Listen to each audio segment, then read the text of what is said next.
What's happening, Hardscapers? This is episode 183 of the How to Hardscape podcast, where we talk about how you can start and grow your hardscaping business. And on today's episode, we're going to be talking about budgeting, what I'm planning to do for 2023 with my budget, and just get into this great year-end topic. And we actually talked with Cycle CPA on a couple of previous episodes from this one, where we went into year-end, what you should be thinking about, and budgeting was one of those topics that we talked about on that episode. And we're sponsored by Cycle CPA, so if you need bookkeeping, accounting, CFO services, reach out to them. They're www.cyclecpa.com. You can check them out there, let them know How to Hardscape sent you for $200 off. And also, when it comes to budgeting, we have a budget and estimate spreadsheet that we've been selling for the past 3 years or so, and that's available for a limited time now on howtohardscape.com. It's a budget and estimate spreadsheet. You put in your overhead expenses, your material costs, and your labor, everything that goes into your business, your budget, and then you can create estimates from that. So for each project that goes out, it's taking into a factor that overhead expense for that project, your labor for that project, the materials that you select for that project, your profit, and it gives you a nice number to ensure that you're making the money on every single project that's going out the door.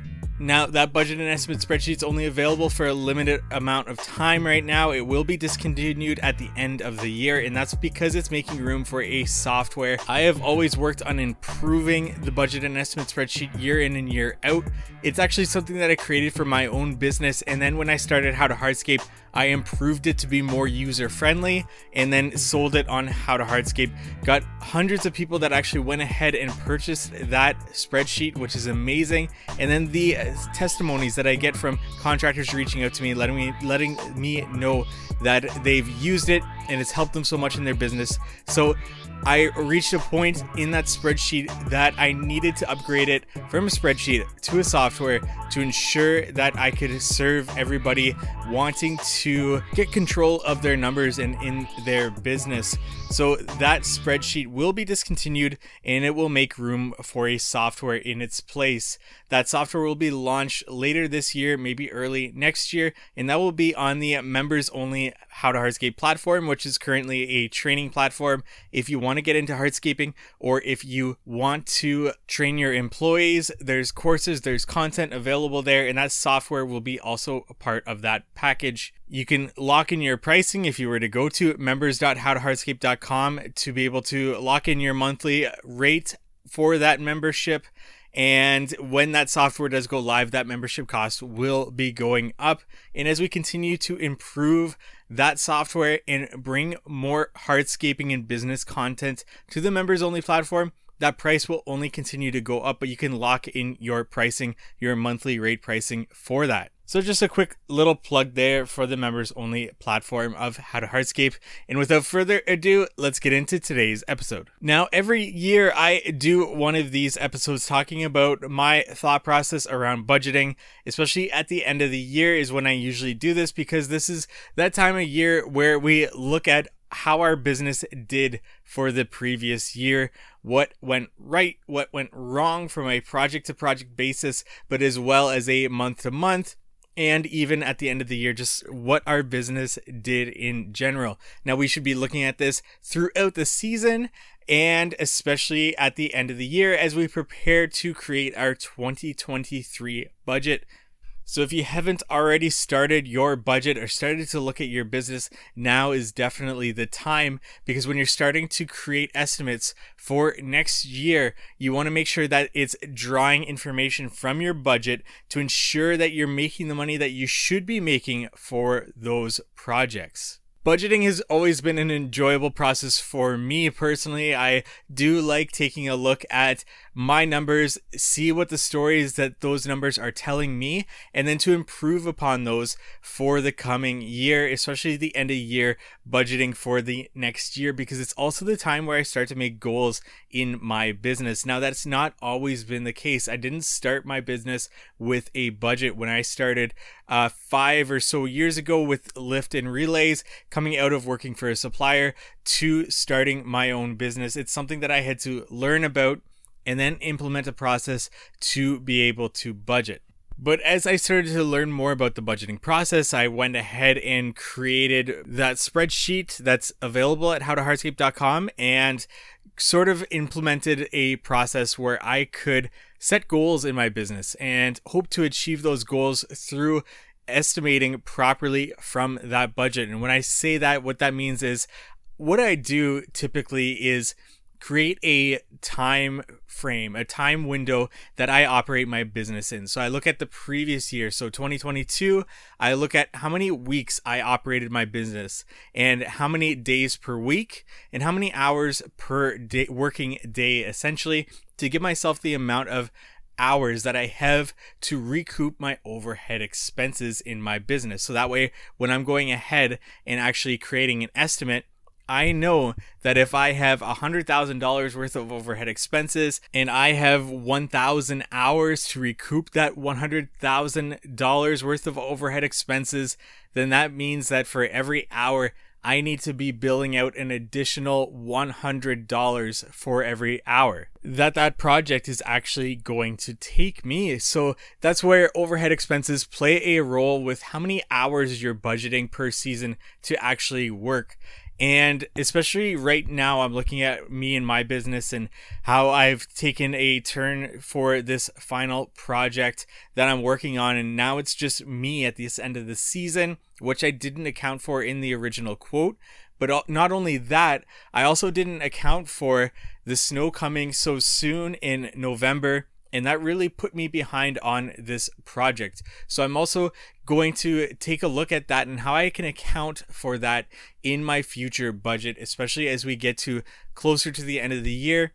This is typically a time where I am okay with stacking up some smaller projects so that if the snow does come, I can just call my season quits and push off the rest of the projects for the next year, which I've already told clients on that list that we might not get to it this year. You will be pushed to spring depending on the weather. But it just so happens that I scheduled this larger project at the end of the season, and it's actually my first time having done that, and I've fallen into these problems that I've experienced. So with that being said, I'm looking at how I can improve that process next year and fall back to smaller projects at the end of the season rather than doing that larger project. But we'll also talk about that more next week when I go over my year in review for my business and talk about what I learned and things that I can improve on personally in my own business with that. But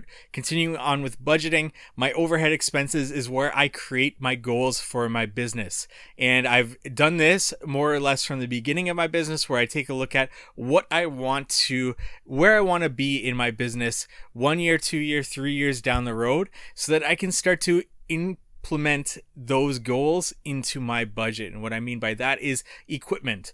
So if I want a piece of equipment, say next year or a couple of years down the road, I can start to charge as if I have that piece of equipment already in my business. So accounting for that piece of equipment in my business, so that when I do go to purchase that piece of equipment, hopefully I've saved up enough money in my business to go ahead and make that down payment, or to go ahead and make that purchase, whatever that might look like in terms of my time span to be able to purchase that piece of equipment. Because I don't want to have to take that out of my profit. I don't want to have to, even worse, take that out of my owner's salary, because our owner's salary should be definitely implemented into the budget as well. How many times can I say implement in this episode? So that's how I go ahead and make these goals. And even though I haven't gone ahead and pulled a trigger on actually stacking up these pieces of equipment, I've accumulated a cash pile in my business so that when the time is right, I will go ahead and have no problem purchasing these pieces of equipment. I've continuously seemed to push that off more and more, but that more so comes down to my personal standing as opposed to my business standing.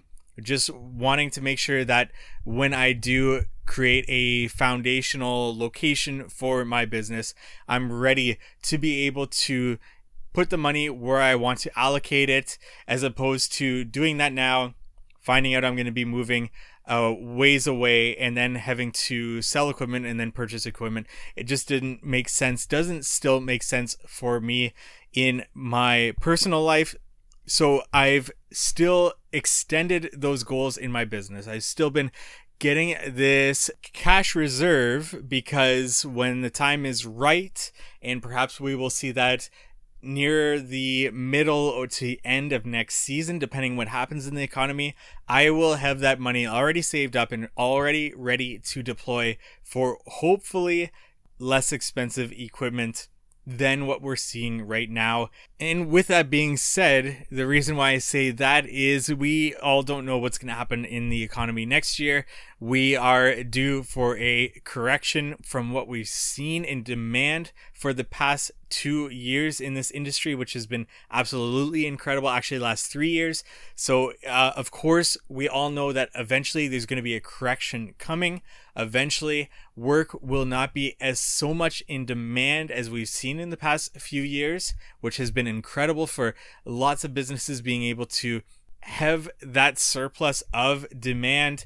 It's not always going to be like that. So with my budget, what I look for always are areas in which I can cut if need be.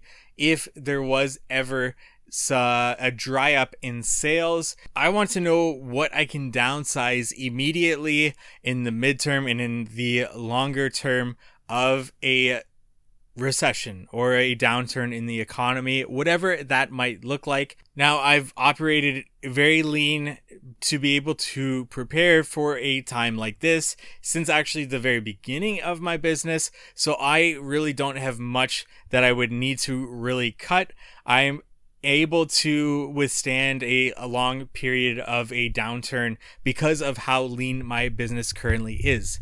Now, that also came at a cost, especially in the demand that we've had in the last 3 years or so. So that being said, I did record a episode called Risk on this podcast where I talk about my thought process from the beginning of my business, and in doing so, but that leanness still continues to this day in my business. It's just good to be able to identify the areas that you can cut if need be. You could go ahead and create a few different budgets, or a good, better, best sort of situation, but you do not want to be quoting, in my opinion, and you don't have to follow this advice, but you do not want to be quoting from that lower budget where you've already accounted for things being cut in your business. You don't want to create estimates and quotes from that budget for next year. You want to use that more so as a fallback plan if need be, because you don't want to be cutting yourself short with the quotes going out the door, with the estimates going out the door. You want to continue as you have been doing and being able to track continuously the number of leads coming into your business, the percentage to which those are created into initial consultations, and then also the percentage that those become clients of yours that you're going to service. And monitor those numbers to be able to see how much you are actually decreasing in sales during the year, how many people are saying no the next year, 2023, compared to the past few years, or even this year, comparing your numbers, so you can kind of keep track of your sales goals as you progress through the season. The same time, you can take a look at your marketing expenses and try to allocate more funds if need be to those marketing expenses. So for example, if 2022 you saw, say, 40% of leads became clients that actually signed up and signed a contract and you service them, and then in 2023, when things are getting started, you're only seeing a 25% conversion rate, you may need to allocate more money into your marketing so that you can get more leads, which will then increase the amount of people signing up at the end of the day. And that's actually a really good number to monitor on a month-to-month basis, because perhaps more people who contact in the spring will have a higher conversion rate than those that contact you later in the season. So perhaps your conversion rate in the spring is closer to 60% of those that you create an initial consultation for and you provide them with a quote actually convert to a client. But as the season progresses, maybe that conversion rate comes closer down to 25%. You don't want to actually go ahead and create an average of that. You want to be able to compare that month to month rate, that April 2023 to April 2022, so that you can actually get a good judgment of how that season is starting to go from that spring rush onwards. That's how I do it in my business. That's how I think about marketing in my business, and how I create and allocate money for marketing in my business. Now, that hasn't so much been the case in the past few years here. Marketing hasn't been something that has been top of mind for me. I've been more so focusing in the past few years on the organic reach for my business. So for example, things like Instagram, things like social media, things like YouTube, those more longer term processes, SEO for my website, so that when the downturn does come, I'm prepared in that sense. So that's where my time and money for marketing more so went into, as opposed to direct ads, which, if we do see a small downturn, will likely increase in the near future in Google ads, in Facebook ads, in whatnot, to ensure that we have enough leads coming into our business that are then converting into clients. I just want to take a break from today's episode to talk about our sponsor, Cycle CPA. You may have a CRM or project management software in place, but what data are you using to ensure your estimating is accurate? Having a proper accounting setup and accurate bookkeeping done is key to understanding overhead expenses and other costs that must be recouped in your estimates. Cycle CPA is a remote bookkeeping and CFO firm that helps to connect the dots from the financial reports to the hardscape and landscape data needed in order to reach high profits. They provide landscape and hardscape industry benchmarking, job costing, financials by service line, advisory meetings, and much more. Cycle CPA's team of accountants are specialized within the hardscape and landscape industry, and you can visit them at cyclecpa.com, and for $200 off, mention the How to Hardscape podcast. Now back to our episode. And that's why we also need to continuously be updating our budget to be able to account for perhaps increased expenses in our business. So not only do we need to look at the things that we can easily cut in our business if there's a downturn, we also need to account for an increase in, say, marketing, to be able to account for the decrease in leads that are coming into our businesses, or the decrease in the conversion rate of those leads to actual clients. So it's definitely why we need to not only create a budget right now for 2023 that accounts for our goals, but to also look at that budget and decide what things could be cut if need be, or what things would need to be increased if need be, if we're not seeing that influx of leads that we're used to getting these past few years. And also keeping into a factor that conversion rate on your leads to actual clients, and to increase that marketing expense. So it's a budget is definitely a fluid thing that we need to account for, that will be updated and revisited throughout the season on an ongoing basis, because you do not want to leave money on the table. If your marketing expenses went from, say, $0 in 2022 to then, say, $10,000, and you didn't update your budget to reflect that $10,000, and then you're estimating from your original budget, which had a marketing expense of $0, you're leaving that $10,000 on the table. That $10,000 rather should actually go ahead and be recouped over that 1,000 hours that we budgeted for, so that for every hour that we work throughout that season, we need to recoup $10 for marketing expenses alone. Now, that's just working with very easy numbers there, so that I can do that in my head while I'm talking to you. 1,000 hours a season is not something that you would exactly get. That just depends on the number of weeks that you work, the number of days per week that you work, and the number of hours per day, multiplying those to give you the amount of hours that you have to recoup all of those overhead expenses in your business. I'm just working with very simple numbers so that I can actually process this in my head as I'm actually talking to you here on this episode. Another fluid thing in your business is the employees that will need to be updated as the business continues. And as we've also seen these past few years, the increase in cost to materials, which you'll also need to update in your material catalog as well. Now, the reason why we don't estimate from a square foot pricing is because we want to ensure that we can look at all of our numbers, compare them, the estimated number, to the actual number when a project is completed, and then decide where we went right and where we went wrong using that job costing process. So that's where this estimating process really provides us with a significant amount of data that we can then re-evaluate at the end of a project or during a project to be able to see what went right and what went wrong. And we just wouldn't be able to accurately accomplish this with a general square foot pricing.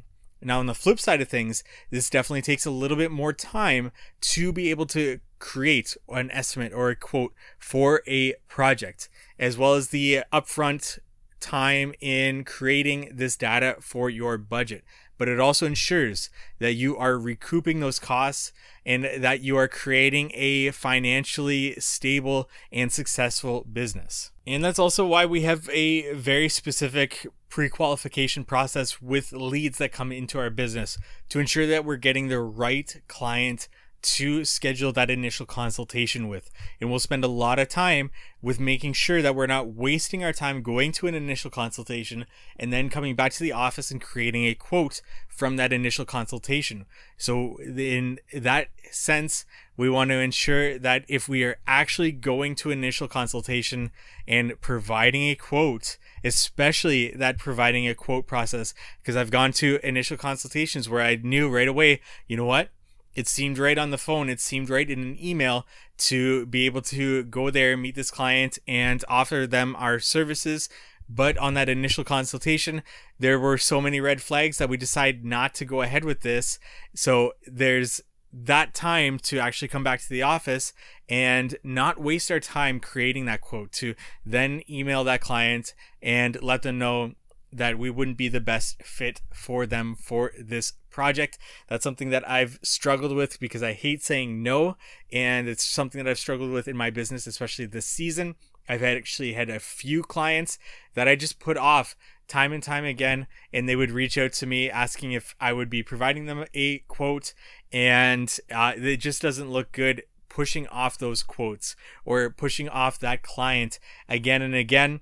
So that pre-qualification process is incredibly important to you, your business, and into the quoting process to not waste your time with that. I also spent some time talking about owner's salary because owner's salary is not the profit that comes into the business. Owner's salary is your reward from the business for your work, much like any other employee. Your business is separate from you yourself. And it's an important thing to wrap your head around because your profit, your business's profit, is the reward for your business for the work that it's done. It's separate from you yourself as a employee of that business, and you can still own a business and be an employee at that business, or the owner, operator of that business, or have whatever role that might be in that business. But those are two very separate things, and you're cutting yourself short if you are underpaying yourself as an owner in your business, or if you're just assuming that the profits of the business, whatever's left over after everything has been paid, is yours as the salary. You're cutting yourself short. So what I do is I just jot down the different roles that I play in my business, which will be much more as you are a smaller owner operator as I am. And then I take a look at, how many hours do I allocate of my time into the business for each of these roles, whether that be bookkeeping, whether that be a salesperson, a quoter, a designer, and then on site as the actual person installing this. How many hours do I put in, and what would it cost me to then outsource those sort of things? or to hire on somebody for the amount of hours that I'm putting into those. So for me, on site is the most amount of the time that I put into in my business. So obviously I have an allocated amount of salary that I pay myself, and then I add on things like I do my own bookkeeping for now.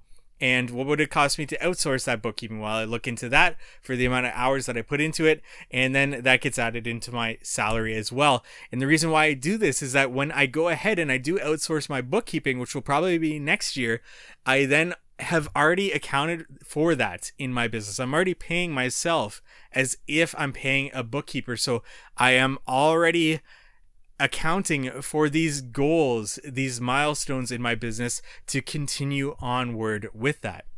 At the end of the day, pay yourself what you want and how you want. Definitely talk to an accountant for that, whether it's owner's draws or however you pay yourself. But for your budget, do not underpay yourself in putting in your salary as the owner. And if you're doing that, you are leaving money on the table.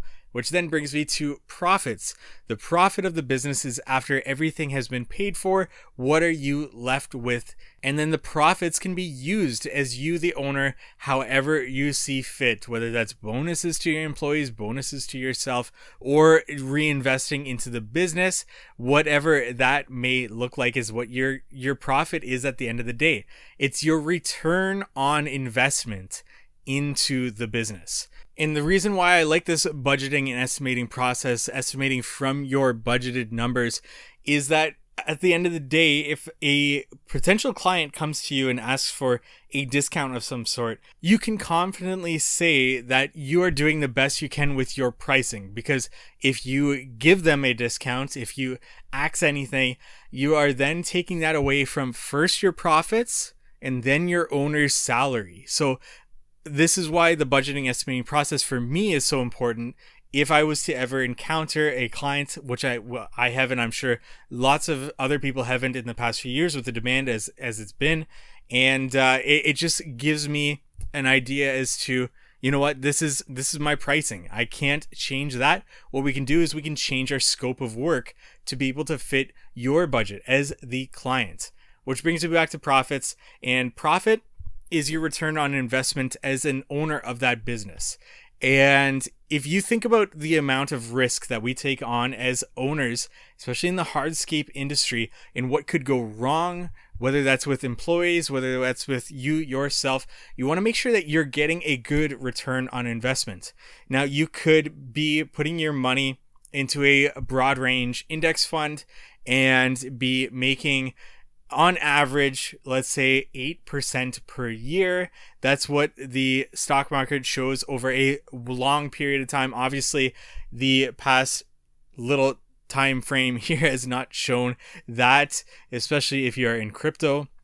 But 8% average per year is what you could put your money into, and in the long term see that 8% per year. So in my opinion, in your business, you should be making more than 8% as a profit in your business, as a return on investment in your business. Otherwise, it doesn't make sense for you to be taking on this risk as a business owner in your business year in and year out if you're making less than 8%.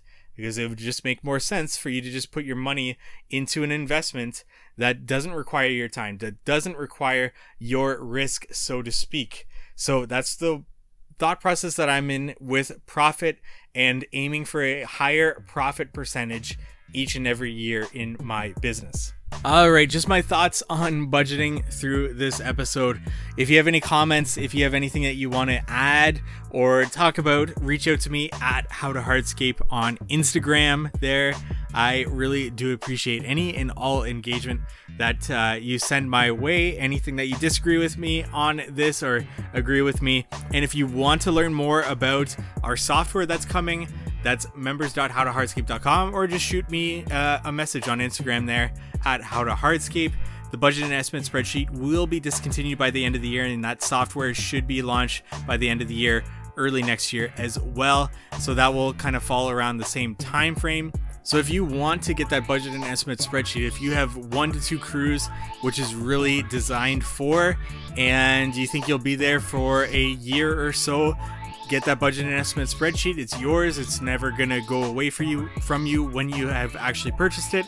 And then also the purchase price, you'll get a free trial for the members only platform when you're ready for it. So that money doesn't even go to waste, especially since you actually get the spreadsheet.